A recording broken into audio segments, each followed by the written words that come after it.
बंधू आणि भगिनींनो, पुन्हा एक वार मी आपल्या सर्वांचे हार्दिक स्वागत करत आहे. आजचे प्रगटीकरण ह्या मालिकेमध्ये मी मनपूर्वक आपले सहर्ष स्वागत करत आहे. संदेश क्रमांक 29 आहे आणि त्या संदेशाचं शीर्षक आहे दुसऱ्या देवदूताचा संदेश. दुसऱ्या देवदूताचा संदेश. बंधू आणि भगिनींनो, आपण प्रगटीकरणाच्या 14व्या अध्यायापर्यंत वाटचाल केलेली आहे. देवाच्या मदतीने, देवाच्या सहाय्याने, पवित्र आत्म्याने आपल्याला मार्गदर्शन आतापर्यंत केलेलं आहे.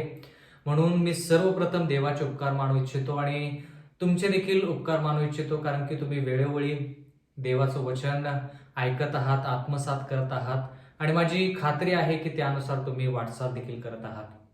बंधू आणि भगिनींनो, नेहमीप्रमाणे आपण देवाकडे लीन नम्र अंतकरणाने जाऊया आणि देवाला विनंती करूया की त्याने आपल्याला आजच्या ह्या संदेशामध्ये, ह्या अध्ययनामध्ये मार्गदर्शन करावं. आपण प्रार्थनेत जाऊ. पवित्र पवित्र पवित्र अशा जिवंत परमेश्वर देवा, तू सर्व ज्ञानी आहेस, म्हणून आम्ही तुझ्याकडे येत आहोत.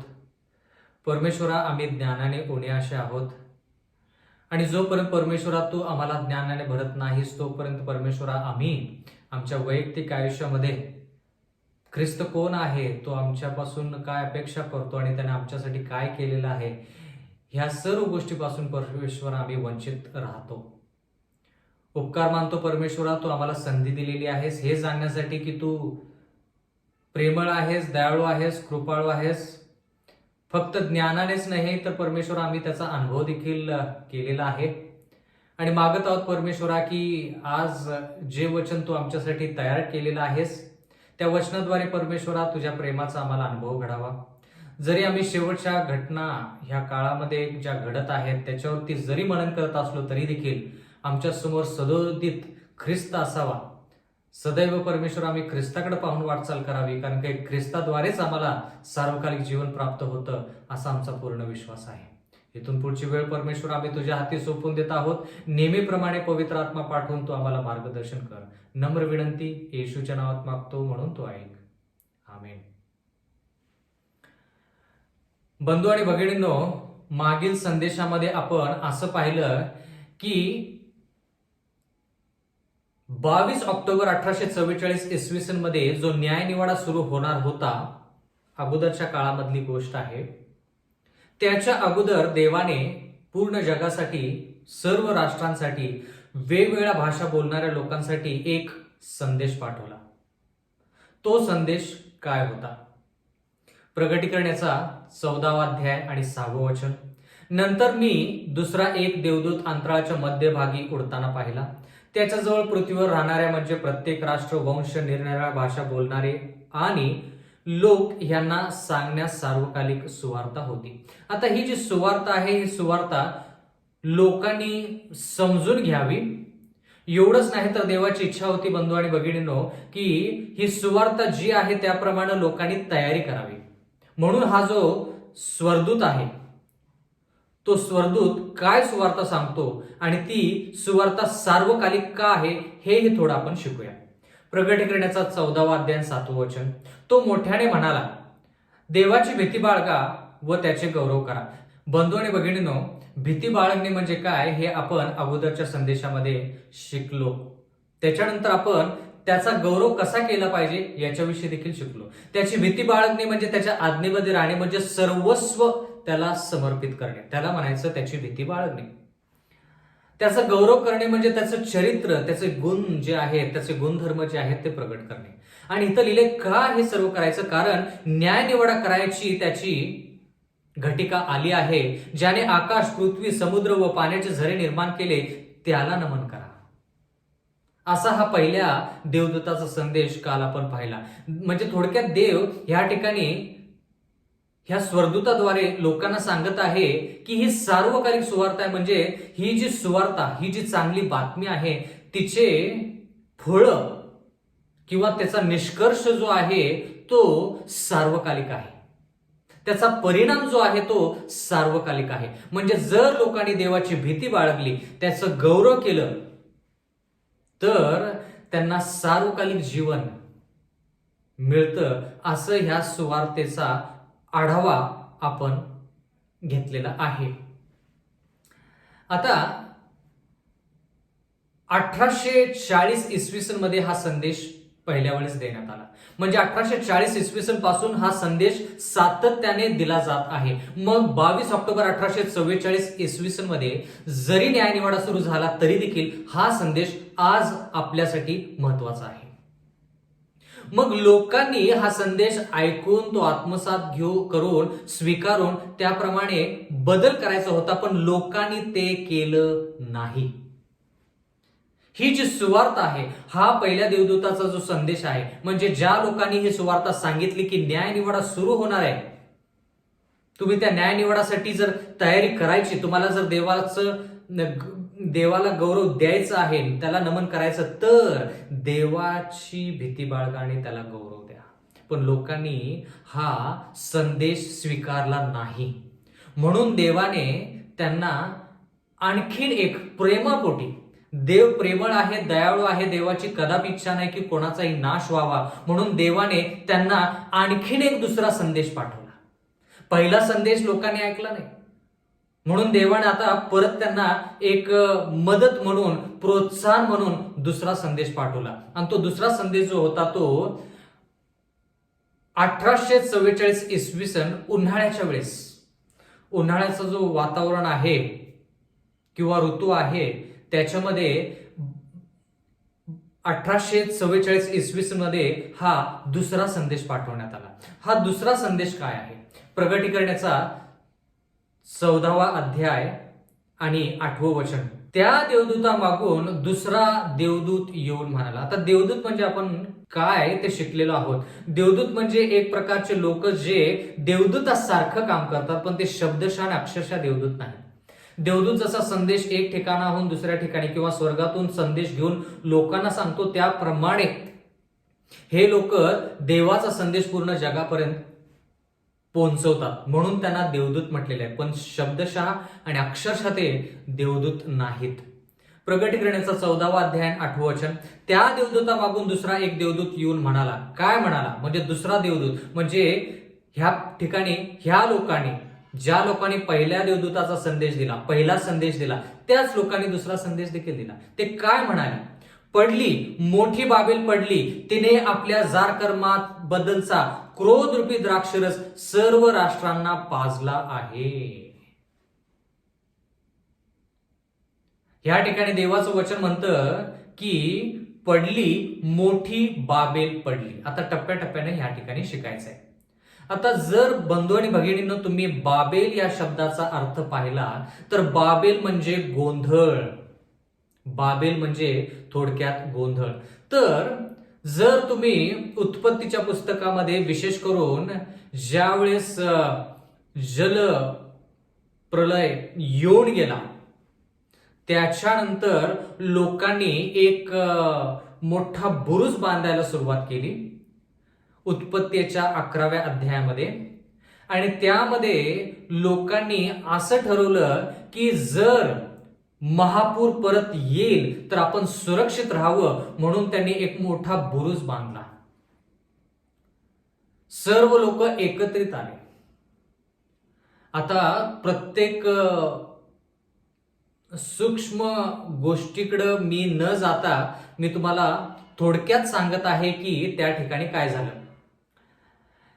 देवाने ज्यावेळेस आदम आणि हवेला निर्माण केलं त्यावेळेस देवाने त्यांना आशीर्वाद दिला आणि सांगितलं की तुम्ही फलद्रूप व्हा, बहुगुणित व्हा आणि पृथ्वी व्यापून टाका, ती सत्तेखाली आणा. आता पृथ्वी जर व्यापून टाकायची तर आदम आणि हवा आणि त्यांचे जे वंशज आहेत ते एका ठिकाणी राहू शकत नाहीत.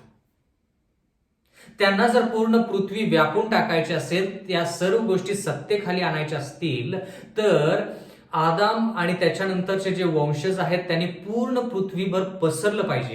पण जरा लक्ष द्या, ज्या वेळेस हा बुरुज बांधण्यात आला उत्पत्तीच्या 11व्या अध्यायामध्ये, बंधू आणि भगिनींनो, त्या ठिकाणी जगातील लोक एकत्रित आले.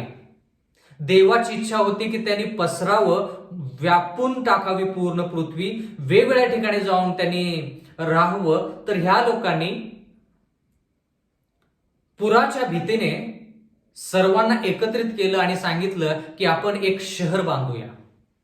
आणि म्हणून त्या ठिकाणी त्यांनी एक बुरुज बांधायला सुरुवात केली आणि त्या बुरुजाचं नाव बाबेल. आणि ज्यावेळेस तो बुरुज बांधायला त्या लोकांनी सुरुवात केली त्यावेळेस ते देवाच्या विरोधात जाऊन त्यांनी तो बुरुज बांधलेला आहे.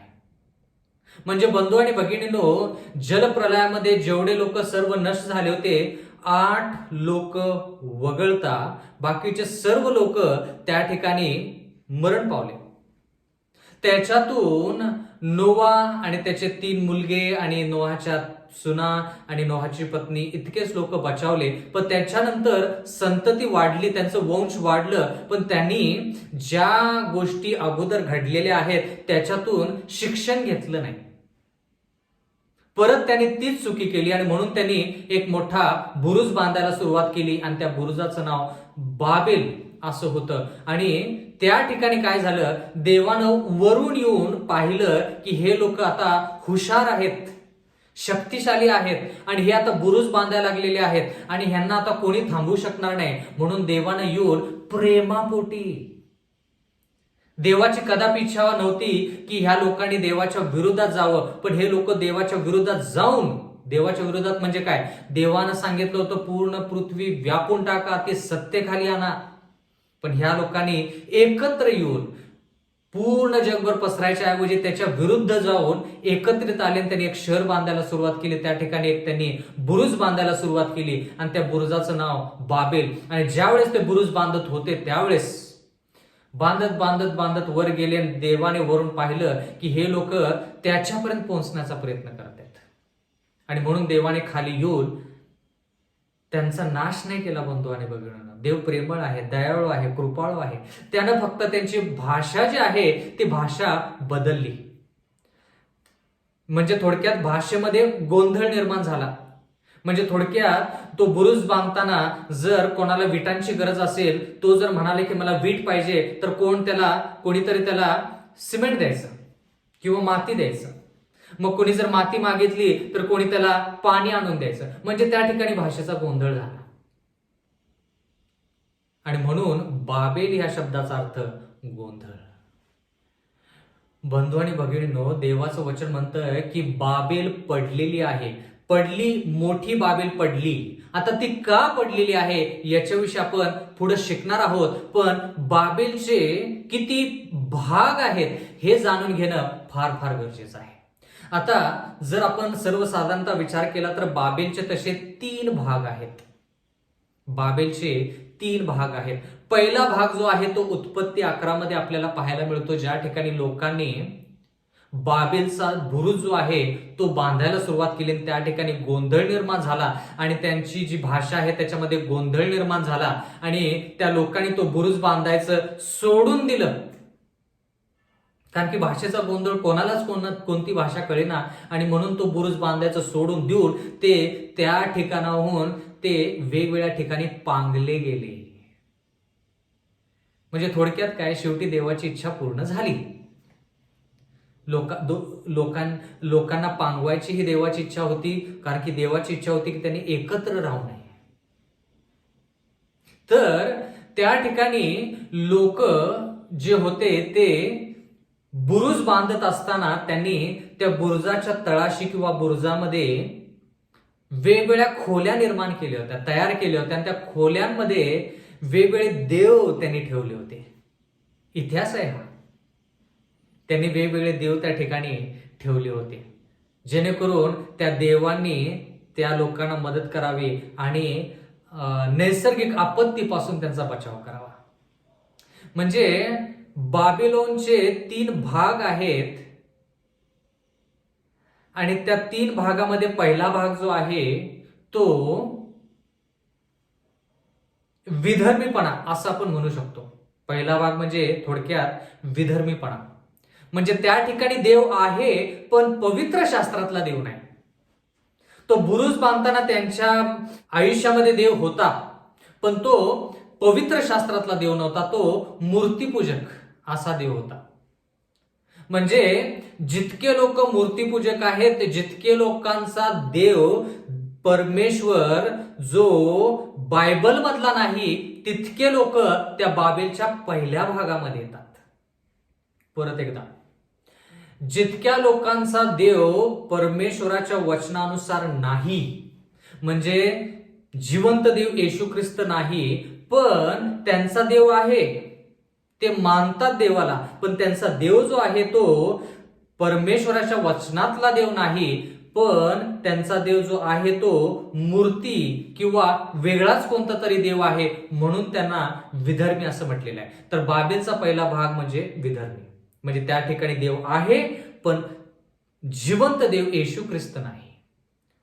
मग बाबेलचा आपण जर दुसरा भाग पाहिला, प्रगटीकरणामध्ये याच्याविषयी आपण जास्त शिकणार आहोत येणाऱ्या काळामध्ये, तर बाबेलचा दुसरा भाग जर पाहिला तर 6व्या शतकामध्ये, म्हणजे जवळपास 538 इसवी सन मध्ये ज्यावेळेस रोमची सत्ता आली, विधर्मी रोम जाऊन आध्यात्मिक रोम आलं, त्याला बाबेलचा दुसरा भाग म्हणू शकतो. बाबेलचा दुसरा भाग का? कारण की त्या ठिकाणी देखील विधर्मी गोष्टी आणि ख्रिस्ती गोष्टी एकत्रित आल्या. मूर्तीपूजक किंवा विधर्मी रोम आणि त्या ठिकाणी ख्रिस्ती पण ज्यावेळेस एकत्रित आलं, किंवा राजकीय आणि आध्यात्मिक गोष्टी ज्यावेळेस एकत्रित आल्या, त्यावेळेस पोपची सत्ता त्या ठिकाणी आली 538 इसवी सन मध्ये. तो बाबेलचा दुसरा भाग. बाबेल म्हणजे काय? गोंधळ. म्हणजे ज्या वेळेस उत्पत्ती 11 मध्ये त्या लोकांनी बुरुज बांधायला सुरुवात केली, त्यावेळेस ते विधर्मी लोक होते, जिवंत देवाला मानणारे नव्हते. देव त्यांच्या आयुष्यामध्ये होता, पण जिवंत देव येशू ख्रिस्त नव्हता, म्हणून त्या ठिकाणी गोंधळ निर्माण झाला. ज्या ठिकाणी जिवंत देव येशू ख्रिस्त नाही, त्या ठिकाणी 100% गोंधळ. तो बाबेलचा पहिला भाग. बाबेलचा दुसरा भाग 538 इसवी सन मध्ये ज्यावेळेस रोमची सत्ता आली, म्हणजे ख्रिस्तीपणामध्ये ते मूर्तीपूजा करू लागले, ख्रिस्ताच्या नावाखाली मूर्तीपूजा सुरू झाली. म्हणून तुम्हाला रोमन कॅथलिक मंडळीमध्ये येशू ख्रिस्ताची मूर्ती, मग वेगवेगळे संत आहेत त्यांची मूर्ती, आणि त्याला नमन केलं जातं. याच्याविषयी आपण थोडं आणखी शिकणार आहोत. म्हणजे थोडक्यात हा बाबेलचा दुसरा भाग. आता हा बाबेलचा भाग पडलेला आहे, कारण की देवाचं वचन म्हणतं पडली मोठी बाबेल पडली. तो बुरुज उभा राहिला नाही. म्हणजे थोडक्यात तो बुरुज जो उत्पत्ती 11 मध्ये आहे तो पूर्ण झाला नाही. कारण की का? त्या ठिकाणी गोंधळ निर्माण झाला. तसाच गोंधळ दुसऱ्या भागामध्ये म्हणजे रोमच्या सत्तेमध्ये गोंधळ निर्माण का झाला? कारण की देवाच्या वचनानुसार ती मंडळी स्थापन झालेली नाही. प्रगटीकरण 12वा अध्याय आठवतो, आपण त्याच्याविषयी शिकलो. खऱ्या मंडळीचे आपण 4 मुद्दे पाहिलेले आहेत, 4 चिन्ह पाहिलेले आहेत, 4 खुणा पाहिलेल्या आहेत. त्याच्यावरून खरी मंडळी कोणती हे आपण सिद्ध केलेलं आहे, आणि त्याच्यावरून देवाच्या वचनावरूनच आपण सेव्हन्थ डे ऍडव्हेंटिस्ट मंडळी ही खरी मंडळी म्हणालो. तर त्या ठिकाणी बंधू आणि भगिनींनो, आपण असं पाहिलेलं आहे की रोमची जी मंडळी आहे किंवा रोमन कॅथलिक मंडळी जी आहे ती देवाच्या वचनानुसार नाही, कारण की त्या ठिकाणी मूर्तीपूजा होते, म्हणून देवाच्या वचनानुसार नाही, म्हणून त्या ठिकाणी गोंधळ आहे. आणि ज्या ठिकाणी गोंधळ आहे त्या ठिकाणी बाबेल पडलेली आहे. बाबेल म्हणजे गोंधळ. ज्या ठिकाणी गोंधळ त्या ठिकाणी ती बाबेल पडलेली आहे. बाबेलचा दुसरा भाग म्हणजे रोमन कॅथलिक मंडळी.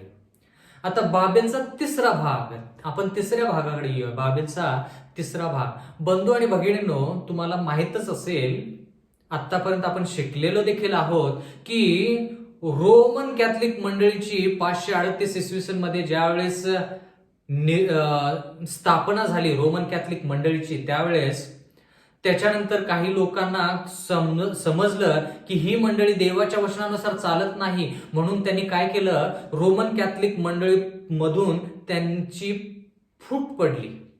ते फुटले रोमन कॅथलिक मंडळीतून आणि त्यांनी स्वतःची मंडळी स्थापन केली. पण स्वतःची मंडळी जरी स्थापन केली तरी देखील ती मंडळी देवाच्या वचनानुसार नव्हती. का? कारण की त्यांनी रोमन कॅथलिक मंडळीतून स्वतःला वेगळं तर केलं, पण खऱ्या मंडळीकडे आले नाहीत. ते खोट्या मंडळी म्हणजे थोडक्यात रविवारची जी उपासना लोक करतात, रविवारचा जो दिवस आहे, ज्या दिवशी ते लोक पवित्र मानतात, तो दिवस पवित्र नाही. आपण शिकलो 7वा दिवस पवित्र आहे. पण रोमन कॅथलिक मंडळीतून फुटून ज्या लोकांनी नवीन मंडळ्या सुरू केल्या आणि त्या रविवारी उपासना करतायत, त्या ठिकाणी देखील गोंधळ आहे. कारण की का? देवाचं वचन त्या ठिकाणी नाही. देवाचं वचन त्या ठिकाणी नाही. ज्या ठिकाणी देवाचं वचन नाही, ज्या ठिकाणी देवाच्या वचनाचं अनुकरण नाही, त्या ठिकाणी गोंधळ आहे. ज्या ठिकाणी गोंधळ, त्या ठिकाणी गोष्टी किंवा कोणतीही वस्तू सुस्थितीत व्यवस्थित उभा राहत नाही, त्या ठिकाणी त्याचा पाडा होतो. म्हणजे थोडक्यात बाबेलचा तिसरा भाग जर आपण पाहिला तर बाबेलचा तिसरा भाग म्हणजे रोमन कॅथलिक मंडळीतून फुटलेल्या बाकीच्या रविवारच्या मंडळ्या, तो बाबेलोनचा तिसरा भाग आहे. परत एकदा, बाबेलचा पहिला भाग म्हणजे विधर्मी, ज्या ठिकाणी ते लोक ख्रिस्ती नाहीत, म्हणजे थोडक्यात त्यांचा देव जो आहे तो पवित्र शास्त्रातला देव नाही. मग त्या ठिकाणी हिंदू आले, मग त्या ठिकाणी बाकीच्या धर्माचे लोक आले, वेगवेगळ्या धर्माचे लोक त्या ठिकाणी आले.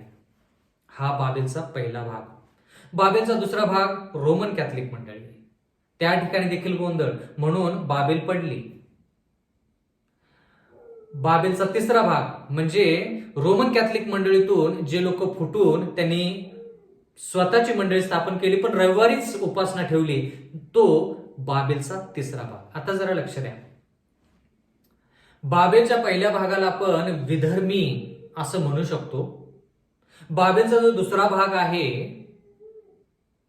जो रोमन कॅथलिक मंडळीला दर्शवतो, त्याला आपण खोटा ख्रिस्त, मत्तई 24:24 प्रमाणे खोटा ख्रिस्त आपण म्हणू शकतो. कारण की तो स्वतःला ख्रिस्त म्हणतो, पोप स्वतःला देव म्हणतो. म्हणजे थोडक्यात तो देवाच्या फक्त विरोधातच नाही, तर तो म्हणतो की मी देवाच्या जागी आहे. देवाच्या विरोधात जाणं एक गोष्ट, आणि बंधू आणि भगिनींनो, देवाच्या जागी त्याची जागा घेणं हा वेगळा भाग आहे. तर रोमन कॅथलिक मंडळीमध्ये पोप जो आहे तो स्वतःला देव म्हणतो, म्हणून त्याला खोटा ख्रिस्त असं म्हटलेलं आहे. बाबेलचा दुसरा भाग खोटा ख्रिस्त, आणि बाबेलचा तिसरा भाग जो रोमन कॅथलिक मंडळीतून फुटले पण शेवटी गोंधळामध्येच आहेत. म्हणजे थोडक्यात ते देखील थोडेसे वेगळे आहेत, पण त्यांच्यामध्ये रोमन कॅथलिक मंडळीमध्ये जास्त फरक नाही. थोडाफार फरक नक्कीच आहे. म्हणजे थोडक्यात काय, ते खोटे संदेष्टा जो आहे त्याच्याप्रमाणे आहे. खोटा संदेष्टा जो आपण म्हणतो त्याच्याप्रमाणे आहे. परत बाबेलचा पहिला भाग जो आहे तो सर्व धर्म जे देवाला मानतात पण परमेश्वर जिवंत देव येशू ख्रिस्ताला मानत नाहीत, ते सर्व धर्म बाबेलचा पहिला भाग. जर आपण बाबेलचा दुसरा भागाचा विचार केला तर रोमची सत्ता त्या ठिकाणी आपल्याला दिसते. आणि बाबेलचा तिसरा भाग जर आपण लक्षात घेतला तर त्या ठिकाणी आपल्याला अमेरिका हे दिसतं. अमेरिका. तर बाबेलचा पहिला भाग विधर्मी लोक, बाबेलचा दुसरा भाग रोम, आणि बाबेलचा तिसरा भाग म्हणजे अमेरिका. हे तिघं ज्यावेळेस एकत्र येतात त्यावेळेस खऱ्या मंडळीचा छळ होतो, हे तुम्ही जाणून घेतलं पाहिजे. आता जर तुम्ही पूर्ण जगाचा विचार केला तर प्रत्येक व्यक्ती जो, जरा लक्षपूर्वक ऐका, प्रत्येक व्यक्ती जो सेव्हन्थ डे ऍडव्हेंटिस्ट मंडळीचा सदस्य जर नसेल तर तो व्यक्ती बाबेलच्या एक का होईना एक भागामध्ये नक्कीच येतो. एक तर तो विधर्मी असेल, नाहीतर तो रोमन कॅथलिक मंडळीमधला असेल, किंवा रविवारच्या ज्या मंडळ्या आहेत, ज्या रोमन कॅथलिक जी मंडळी नाही पण वेगळ्या मंडळ्या आहेत, त्यामधला तर तो असेल. नास्तिक जरी असला तरी ह्या तिघीपैकी कुठंतरी तो नक्कीच आहे. म्हणजे जरा लक्ष द्या, एखादा व्यक्ती जर तो सेव्हन्थ डे ऍडव्हेंटिस्ट मंडळीमधला जर नाही तर तो व्यक्ती बाबेलमध्ये आहे, आणि बाबेल पडलेली आहे. म्हणून देवाने पहिला संदेश पाठवला आणि सांगितलं की तुम्ही देवाची भीती बाळगा, म्हणजे देवाच्या वचनानुसार चाला, म्हणजे तुम्हाला कळेल की तुम्ही बाबेलमध्ये आहात का खऱ्या मंडळीमध्ये आहात. तुम्ही देवाचं गौरव करा, देवाचं चरित्र प्रगट करा, म्हणजे देव तुम्हाला मदत करेल. न्यायनिवाडा सुरू होणार आहे आणि आपल्यासाठी न्यायनिवाडा आता सुरू झालेला आहे. आणि म्हणून देव आता, म्हणजे थोडक्यात 1844 इसवी सन मध्ये देवाने दुसरा संदेश पाठवला आणि सांगितलं, अरे तुम्ही बाबेलमध्ये आहात, जे लोक बाबेलमध्ये आहेत त्यांनी बाहेर यावं, कारण की बाबेल पडलेली आहे. तुम्ही बाबेलमध्ये काय करत आहात? जर बाबेल पडलेली आहे तर ती बाबेल तुमच्यासाठी काय फायद्याची? तुम्ही बाबेलमधून बाहेर या. म्हणजे काय? ह्या 3 भागातून बाहेर या. विधर्मी गोष्टीतून बाहेर या, रोमन कॅथलिक मंडळीतून बाहेर या, आणि रविवारच्या ज्या मंडळी आहेत त्याच्यातून बाहेर या. पूर्ण जग जर तुम्ही पाहिलं, पूर्ण जग ह्या 3 भागामध्ये आहे. पूर्ण जग. कोणताही व्यक्ती घ्या, जर तो सेव्हन्थ डे ॲडव्हेंटिस्ट मंडळीमधला जर नसेल तर तो ह्या 3 भागामध्ये कमीत कमी एका भागामध्ये कुठंतरी नक्कीच आहे. आणि देवाचं वचन म्हणते की बाबेल पडलेली आहे. पण तो बाबेलचा जो पाडाव आहे तो पूर्ण झालेला नाही. का? कारण की अजून राष्ट्रीय रविवारचा नियम आला नाही. राष्ट्रीय रविवारचा नियम म्हणजे काय? हे 3 एकत्र येतील. विधर्मी लोक, रोमन कॅथलिक आणि रविवारच्या ज्या मंडळ्या आहेत, ज्या रविवारच्या दिवशी उपासना करतात पण रोमन कॅथलिक मंडळ्या नाहीत, त्या सर्व 3 एकत्र येतील आणि मग त्या ठिकाणी राष्ट्रीय रविवारचा नियम लागू होईल. कळालं का? आता जरा लक्ष द्या. ही बाबेल का पडलेली आहे? प्रगटीकरणाचा 14वा अध्याय 8वं वचन. त्या देवदूतामागून दुसरा देवदूत येऊन म्हणाला, पडली, मोठी बाबेल पडली, तिने. आता तिने म्हटल्यानंतर आपल्याला ह्या ठिकाणी कळतं की ही जी भाषा आहे स्त्रीलिंगी रूपामधली भाषा आहे. तिने आपल्या जार कर्माबद्दलचा क्रोधरूपी द्राक्षरस सर्व राष्ट्रांना पाजला आहे. आता जरा लक्ष द्या. आता ह्या ठिकाणी लिहिलंय, ही बाबेल का पडलेली आहे? कारण तिने आपल्या जार कर्माबद्दलचा क्रोधरूपी द्राक्षरस सर्व राष्ट्रांना पाजलेला आहे. जार कर्माबद्दलचा क्रोधरूपी द्राक्षरस. आता द्राक्षरसाविषयी आपण देवाच्या वचनामध्ये खूप काही वाचतो. आता थोडक्यात योहान याचा 15वा अध्याय आणि 1लं वचन वाचूया. योहान याचा 15वा अध्याय आणि 1लं वचन. येशू ख्रिस्ताचे शब्द आहेत हे. मी खरा द्राक्षवेल आणि माझा पिता माळी आहे. कोण म्हणतं हे? येशू ख्रिस्त. येशू ख्रिस्त म्हणतो की मी द्राक्षवेल आहे. योहान याचा 15वा अध्याय 2रं वचन. तो माझ्यातील फळ न देणारी प्रत्येक फांदी तोडून टाकतो. म्हणजे माळी म्हणजे पिता जो आहे तो पिता येशू ख्रिस्त जो द्राक्षवेल आहे आणि त्याच्यामध्ये जी फांदी फळ देत नाही तो पिता काय करतो? ती फांदी तोडून टाकतो. ज्या प्रत्येक फांद्या फळ देतात त्यांनी अधिक फळ द्यावे म्हणून त्या द्राक्षवेलीला तो साफ करतो. म्हणजे आता ह्या ठिकाणी द्राक्षवेल जो आहे तो येशू ख्रिस्ताला दर्शवतो.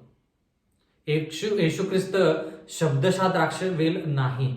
द्राक्षवेल जो आहे तो येशू ख्रिस्ताला दर्शवतो. आणि देवाचं वचन म्हणतं की जे येशू ख्रिस्तासंती जोडले गेलेले आहेत, येशू ख्रिस्तामध्ये आहेत आणि येशू ख्रिस्त त्यांच्यामध्ये आहेत, ते फळ आणतात. ते लोक फळ आणतात. म्हणजे काय? आपण शिकूया. योहान याचा 15वा अध्याय आणि 3रं वचन. आता हे द्राक्षवेल म्हणजे नेमकं येशू ख्रिस्त काय सांगत आहे? योहान याचा 15वा अध्याय आणि 3रं वचन. जे वचन मी तुम्हाला सांगितले त्यामुळे तुम्ही आता स्वच्छ झालाच आहात.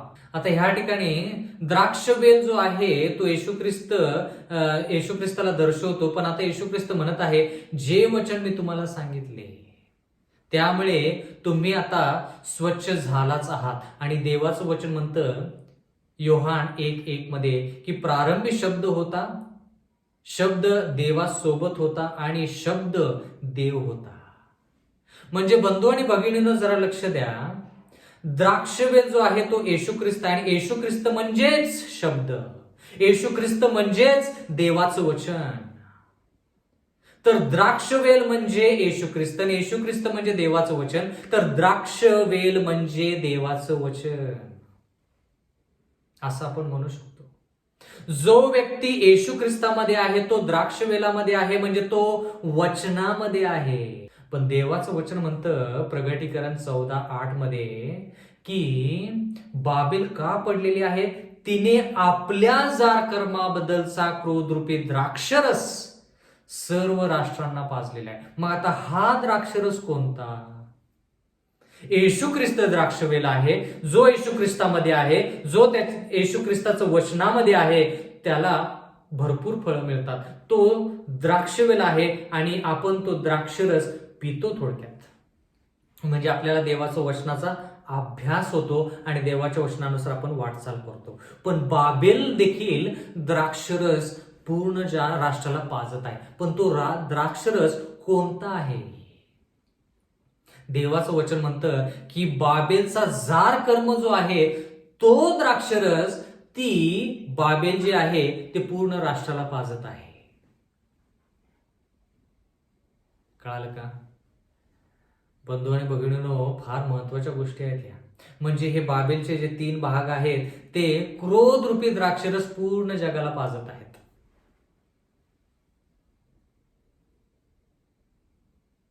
पण विशेष करून रोमची सत्ता, रोमन कॅथलिक मंडळी पूर्ण जगाला द्राक्षरस पाजत आहे. आता जरा लक्ष द्या, तो द्राक्षरस कोणता? खरा द्राक्षरस येशू ख्रिस्त, आणि येशू ख्रिस्त म्हणजे वचन. हा खरा द्राक्षरस. जो कोणी वचन देवाचं ऐकेल तो खरा द्राक्षरस पिईल. पण हा बाबेलचा जो द्राक्षरस आहे तो जार कर्म. जार कर्म म्हणजे थोडक्यात पती आणि पत्नी. जर पत्नी पतीला सोडून दुसऱ्या पुरुषाविषयी विचार करत असेल आणि एकनिष्ठ आपल्या पतीसंती नसेल, त्याला जार कर्म म्हटलं जातं. म्हणजे ह्या मंडळ्या ज्या आहेत, मग रोमची सत्ता असू दे किंवा रविवारच्या ज्या मंडळ्या असू देत, ह्या येशू ख्रिस्ताच्या वचनानुसार नाहीत. येशू ख्रिस्त त्यांचा मुख्य नाही. मंडळीचा मुख्य येशू ख्रिस्त. पत्नीचा मुख्य जसा पती तसा मंडळीचा मुख्य येशू ख्रिस्त म्हणजे देवाचं वचन. तर ह्या मंडळीचा मुख्य येशू ख्रिस्त नाही, म्हणून त्यांना जार कर्म म्हटलेलं आहे. ह्या मंडळांचा मुख्य, ह्या मंडळांचा जो अधिकारी किंवा मस्तक जो आहे तो वेगळाच कोणतरी आहे, किंवा थोडक्यात सैतान आहे. म्हणजे थोडक्यात देवानं ह्या मंडळ्या स्थापन केलेल्या नाहीत. म्हणून त्या ठिकाणी जार कर्माबद्दलचा क्रोधरूपी द्राक्षरस सर्व राष्ट्रांना पाजलेला आहे. पण हा द्राक्षरस देवाचं वचन नाही. हा द्राक्षरस देवाच्या वचनाच्या विरोधात आहे.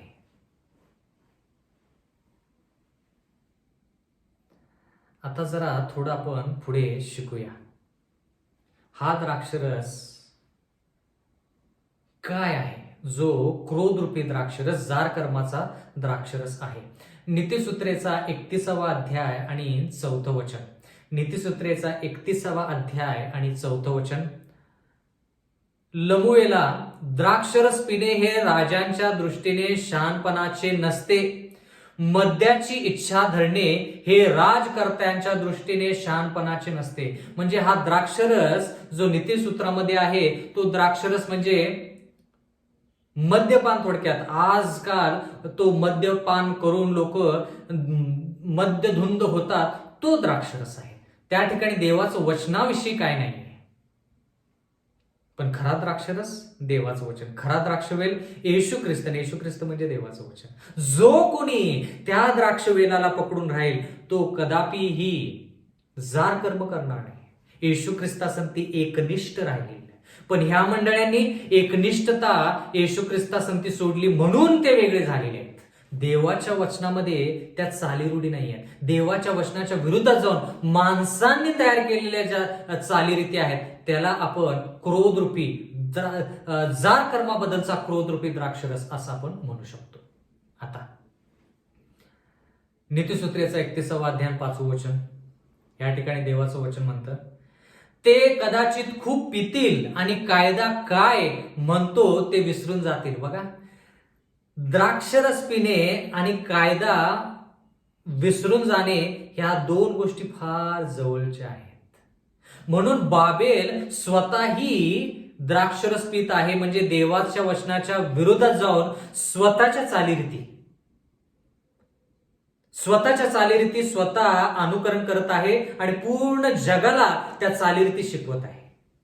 त्या ठिकाणी देवाचं वचन नाही. मग ती बाबेलचा तुम्ही पहिला भाग घ्या, बाबेलचा दुसरा भाग घ्या किंवा बाबेलचा तिसरा भाग घ्या, त्या ठिकाणी देवाचं वचन नाही, त्या ठिकाणी येशू ख्रिस्त नाही, त्या ठिकाणी द्राक्षवेल जो खरा आहे तो द्राक्षवेल त्या ठिकाणी नाही. म्हणून त्या ठिकाणी गोंधळ आहे. कारण की का, ज्या ठिकाणी वचन आहे त्या ठिकाणी गोंधळ होईल का? नक्कीच होणार नाही. मग बाबेलचा पहिला भाग असू दे ज्या ठिकाणी वेगवेगळ्या धर्माचे लोक आहेत, किंवा बाबेलचा दुसरा भाग असू दे ज्या ठिकाणी रोमन कॅथलिक मंडळी, बाबेलचा तिसरा भाग असू दे ज्या ठिकाणी रविवारचे मंडळ्या, ज्याला खोटा संदेश आपण म्हणतो, अमेरिका म्हणतो, त्या ठिकाणी बाबेल का? कारण की त्या ठिकाणी गोंधळ आहे. गोंधळ का? कारण की देवाचं वचन नाही. त्या ठिकाणी जार कर्माचा क्रोधरूपी द्राक्षरस आहे, आणि तो द्राक्षरस म्हणजे स्वतःच्या चालीरीती, रूढी, देवाचं वचन नाही. बाबेल का पडलेली आहे बंधू आणि भगिनींनो? बाबेल का पडलेली आहे? वेगवेगळे कारण आहेत ह्या बाबेलला पडण्यामागे. आणि हा बाबेल जी पडत आहे ही पूर्णपणे अजून पडलेली नाही. हिचा पाडाव पूर्णपणे कधी होईल? ज्यावेळेस राष्ट्रीय रविवारचा नियम ते लोक लागू करतील त्यावेळेस बाबेल पूर्णपणे पडेल, पूर्णपणे पडेल.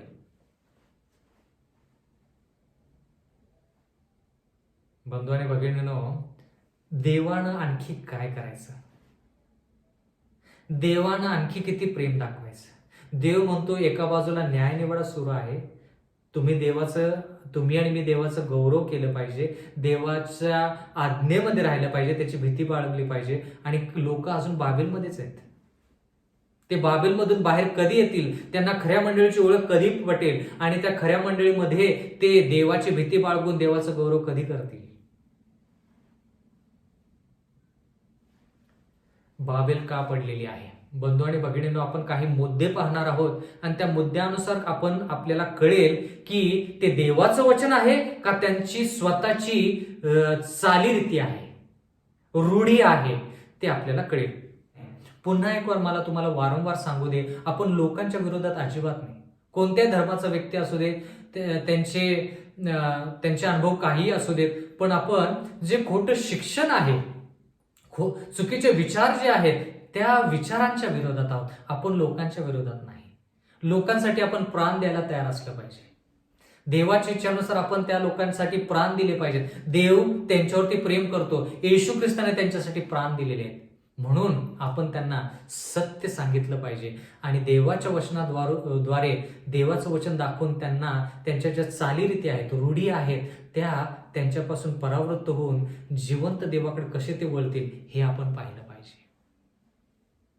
कारण की ह्या ठिकाणी देवाकडे पाठ फिरवून लोक सूर्याची पूजा करत आहेत आणि देवाच्या मंदिरामध्ये देवाचे लोक जे स्वतःला देवाचे लोक म्हणतात ते.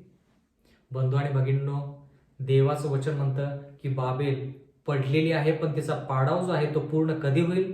राष्ट्रीय रविवारचा नियम ज्यावेळेस लागू होईल त्यावेळेस होईल. पण बंधू आणि भगिनींनो, माझी कळकळीची आग्रहाची विनंती की तुम्ही सत्य जाणा आणि सत्य तुम्हाला बंधमुक्त करेल. प्रियजन हो, तुम्ही देवाच्या वचनाचा अभ्यास करा, मग तुम्हाला कळेल की बाबेल पडलेली आहे आणि बाबेलमध्ये आपल्याला सुरक्षितता नाही.